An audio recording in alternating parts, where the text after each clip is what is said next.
video estaremos hablando sobre colisiones o choques inelásticos de una forma un poco más detallada. Entonces, recordemos que la característica fundamental en estas colisiones inelásticas es que la energía cinética final es menor a la energía cinética inicial. Es decir, la energía en la colisión esencialmente no se está conservando debido a la acción de fuerzas disipativas. Entonces, comencemos con un caso muy sencillo en el cual la masa B se encuentra en reposo, su velocidad inicial es igual a cero. Esto lo único que va a hacer es simplificar el álgebra, ¿ok? Y asumamos el caso en el cual después de la colisión, o sea, esto es antes, estas son las características antes de la colisión, y esto es después de la colisión.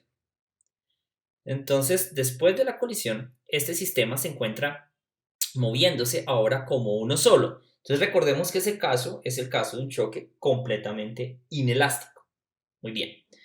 Entonces, ¿qué vamos a tener? Si nosotros deseamos plantear, entonces, por ejemplo, lo que es la conservación de momentum, diríamos que, dado que asumimos que durante la colisión y después de la colisión no actúan fuerzas externas netas que cambien la cantidad de movimiento, igual la cantidad de movimiento se debe conservar. Es decir, independiente que la colisión sea inelástica, no implica que el momentum no se conserva. Entonces, conservación de momentum, dado que durante y después de la colisión no asumimos la acción de fuerzas externas, el momentum se debe conservar. Entonces, es importante notar eso, momentum inicial debe ser igual a momentum final en este tipo de ejercicio que estamos considerando. Entonces, ¿qué va a implicar esto? Pues acá ya, si vieron el video anterior, entonces va a ser más fácil entender esta parte. Vamos a tener masa de A por la velocidad inicial de la partícula A. Permítame colocar esto un poco más claro. Entonces, velocidad de la partícula A inicial. Note que acá el momentum de la partícula B es cero, debido a que la velocidad inicial de B es cero, entonces no lo escribo. Y entonces esto va a ser igual a la masa de la partícula A más la masa de la partícula B por la velocidad final del sistema. ¿Qué pasa acá? Recuerden que estamos tomando el caso donde ahora la masa de A y la masa de B se mueven esencialmente después de la colisión como una sola masa. Entonces es la misma velocidad final tanto para A como para B, puedo factorizar y me queda este tipo de expresión. Entonces, ¿cómo hago para saber, digamos, a través de esto, si en efecto en una colisión inelástica donde pasa esto, por ejemplo, donde los dos cuerpos se unen y se mueven ahora como uno solo, se satisface el hecho que la energía cinética final es menor a la inicial? Entonces, recordemos que nuestra expresión para energía cinética inicial va a ser igual a un medio de la masa de la partícula A por la velocidad de la partícula A inicial al cuadrado. Y la energía cinética final, pues va a ser la energía cinética final del sistema conjunto, el sistema acoplado. Y esto va a ser un medio de la masa de la partícula A más la masa de la partícula B por la velocidad final del sistema elevado al cuadrado. Muy bien. Entonces, la idea es comparar estas dos expresiones. Note lo sencillo, porque ahora nosotros tenemos una expresión para la velocidad final como tal del sistema.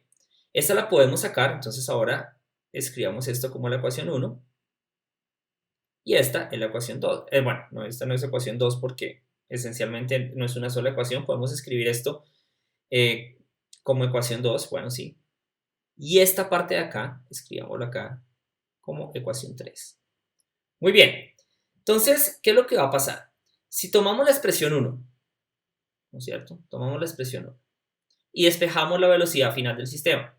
Entonces, la velocidad final va a ser igual a la masa de la partícula A sobre la masa de la partícula A más la masa de la partícula B por la velocidad inicial de la partícula A.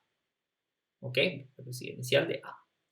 Y ahora, ¿qué vamos a hacer? Vamos a ir a la expresión 3 y reemplazamos la expresión 1. Entonces, energía cinética final va a ser igual esencialmente a un medio de la masa de A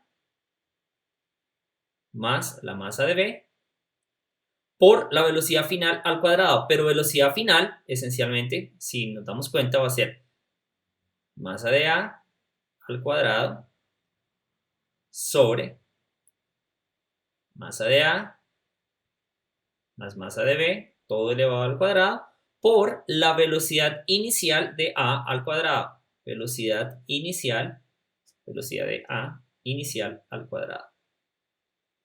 Muy bien, ¿y esto para qué nos sirve? Entonces hagamos una pequeña factorización acá, donde sabemos que este término de acá se va a cancelar con uno de los cuadrados, ¿ok?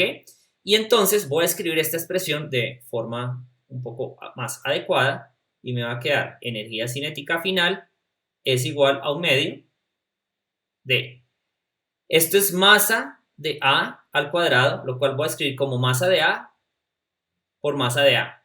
Entonces permítame escribir esto, masa de A sobre este término que me queda en el denominador, que es masa de A más masa de B, y eso era masa de A cuadrado, entonces voy a escribir esto por masa de A, acá por, permítame lo escribo un poquito mejor, muy bien, aquí por la masa de A, entonces esto me da masa de A cuadrado, ya tengo el término en el denominador, ya tengo mi medio, y todo lo que me queda es una velocidad de A inicial al cuadrado.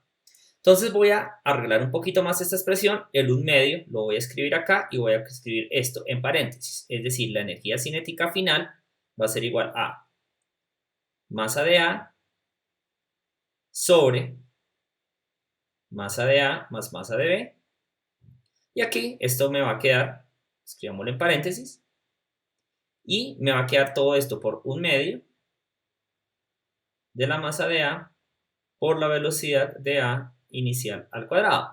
Pero note lo siguiente, esto no es otra cosa que la expresión en la ecuación 2, que es la energía cinética inicial. O sea, esta parte de acá, note que no es otra cosa que lo que yo llamaba energía cinética inicial. Muy bien. Por ende, entonces puedo escribir esta ecuación como K sub F, o no, sí, pero energía cinética final es igual a esta expresión de acá, masa de A sobre